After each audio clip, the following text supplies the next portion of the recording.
Hi everyone, my name is Monique and I'm from Quest Fitness here today with you. We're going to explore the shoulder girdle, how to strengthen it, how to get into the cuff itself and stabilize it. Before we begin, we'll do something called a zipper test, and that will help you to find out if you're in symmetry from side to side or if you have a little bit of imbalance. Most of us do. It's not unusual.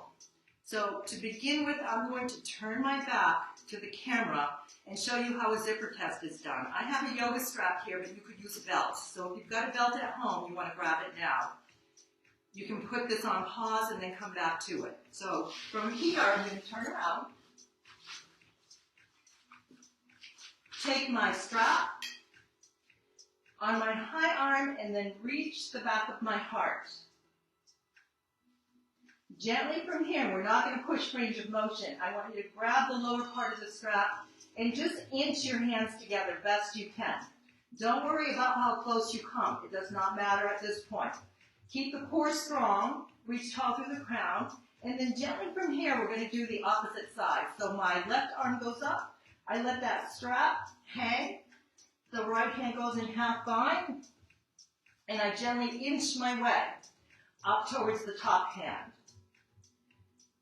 This is only technique to begin with because we're going to warm up that shoulder joint and see where we go from here. Now spinning back to the camera, we'll do the same thing at the end of this workout. You're going to need something that's about 1 pound to 1.5 pounds. So you can grab a can out of your pantry of beans or anything that weighs about 16 ounces, maybe a little bit more. And if you have some small weights, these are 2 pounds, they will work as well. I'm doing this little program seated because I can get closer to the camera, but you're welcome to do it standing. So from here, my hands come into goalposts. I drop and lift, drop and lift. And all the movement here is coming from this beautiful internal and external rotation of the shoulders. This is really not about muscle strength. This is about stability of the shoulder cuff. 2 more. We want to increase the range of motion. 1 more. And then from side to side, we move the weight. I'm about shoulder level, maybe a bit lower here. Now take a look at the core. I could create core mobility with this, but I'm going to choose to create core stability. So regardless of what the weight is doing, the core is still. Increase your tempo for 8, 7, 6, 5, 4, 3. The muscles are hugging the bones here. To the side we go and we lift.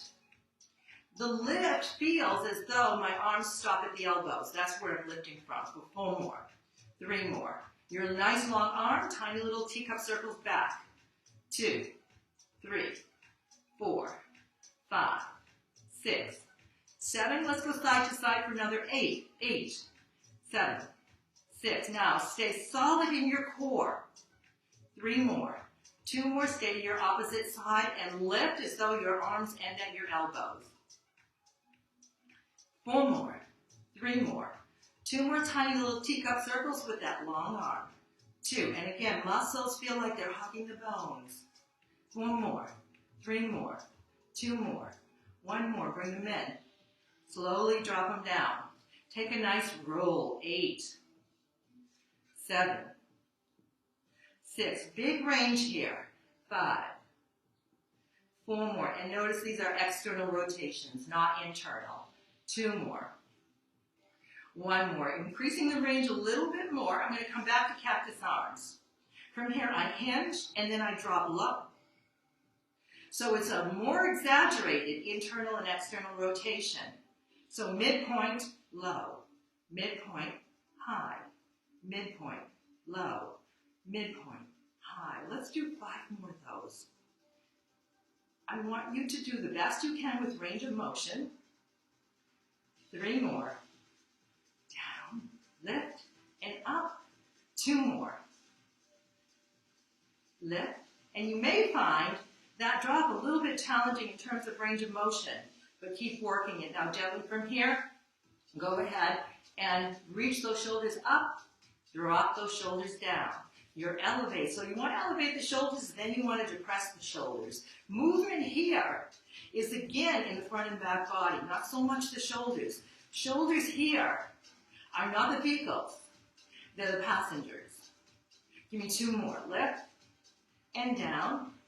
1 more. Lift and down. And then gently we're going to take those weights 1 more time. This time, as I take my weights, I'm going to open up my arms much wider and reach down in front of me. So hip level and then about shoulder level. And I'm guessing you may not see that high point if I'm too close to the camera, but it's like opening your wings. 8, down. 7, down. 6, down. 5, down. 4 more, down. 3 more, down. 2 more, down. 1 more, and down. And then from here, weight comes down 1 more time. I'm going to go to my kneeling lunge. If you are standing, it would be a high lunge, so it would not vary very much. But it's going to allow us to hinge that body slightly forward and get into the posterior part of the shoulder, the posterior deltoid. So I'm hinged and I'm bringing the weights just by my legs and then reaching the weight out obliquely where the corner of the walls meet and coming back down. Once again, focusing on lightweight shoulder cup. We're going to reach and drop. 2. And I keep thinking that my arms are ending at my elbows because it helps me to keep the movement more proximal. 4 more. 3 more. 2 more. Last one. Stay out and pulse. 8, 7, 6. Keep that core nice and firm. 1 more. 3 more. Stay where you are. Little teacup circles and external rotations.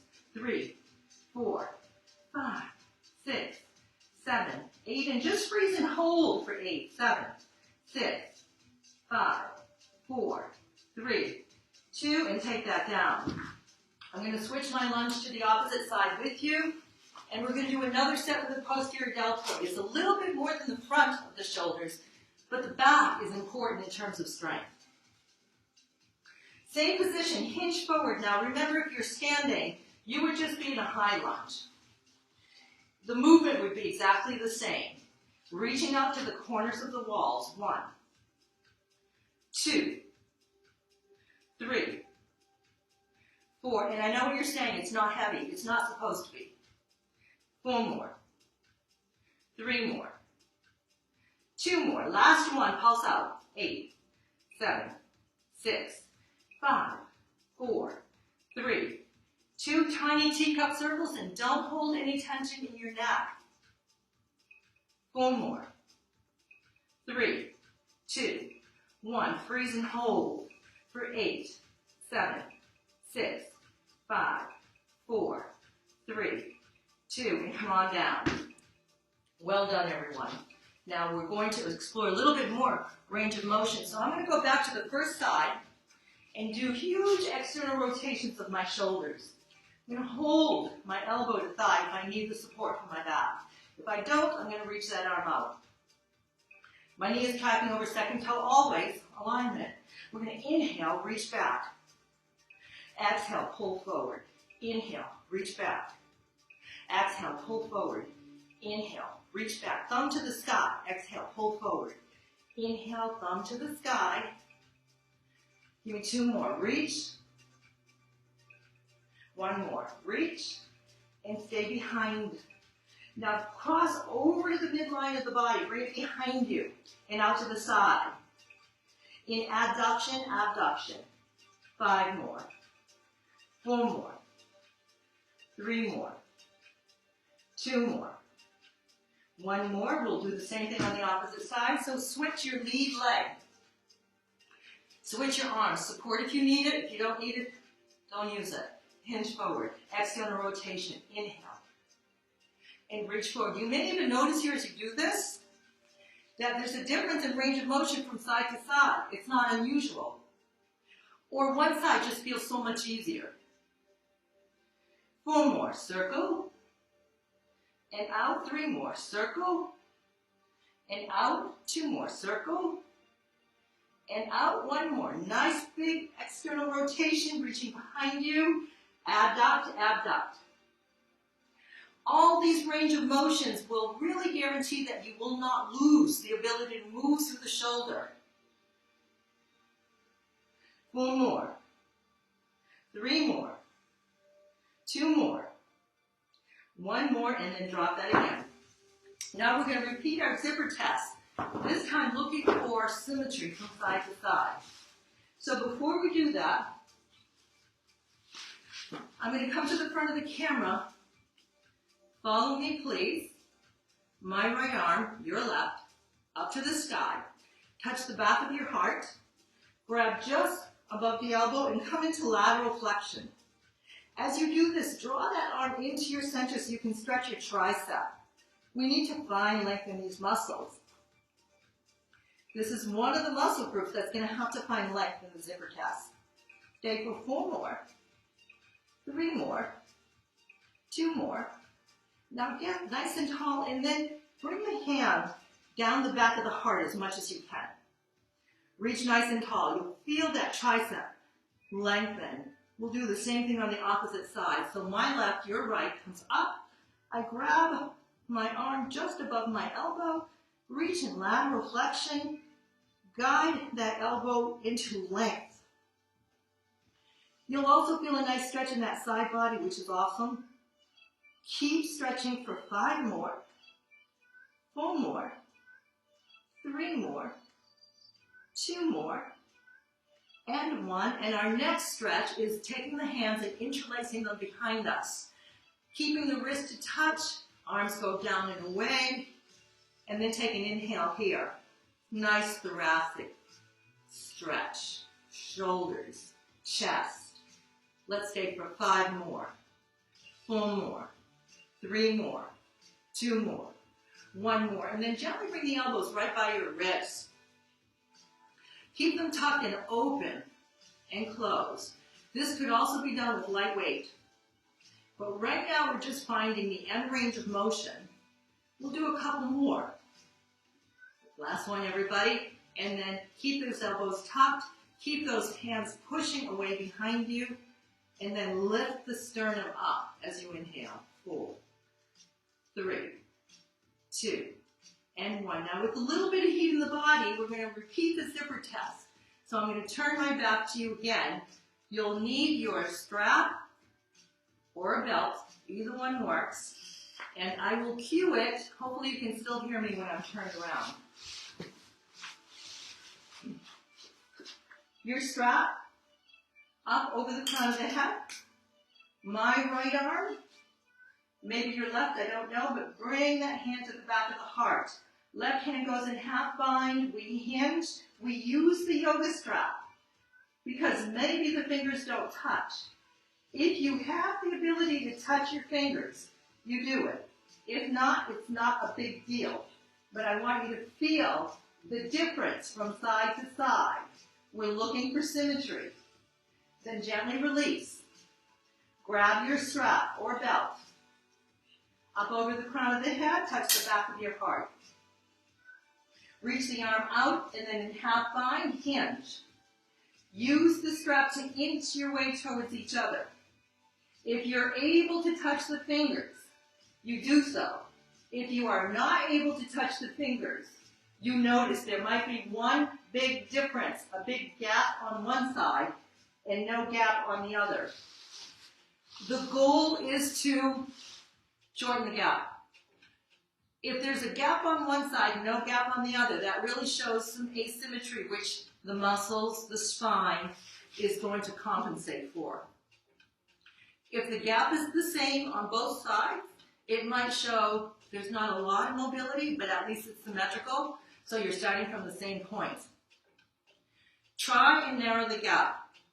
Continue to do that zipper test after a little bit of heat, mobilizing the shoulders. I'm going to do a couple more videos. The next one's going to be on strengthening the shoulders. And I'll be using Dynabands or TheraBands. So this is something that's available on Amazon. I believe there are 18 yards here, and you can cut it. I cut 2 bands. They're 9 yards each. They're a lot longer than I need, but it gives me the ability to double them and to use them from head to toe. Way after the gym is closed, you'll be happy you have TheraBands at home, because when you travel, you'll be able to take them with you and do a full body workout with these. They're awesome. So the next video will incorporate TheraBands. 18 yards, available on Amazon. When you get it, cut it in half. It's green. Now the green says heavy, but it's not, it's a medium. So you want to get the green. Anything lighter doesn't have as much variety with it. Thank you for joining in, and I will see you all soon.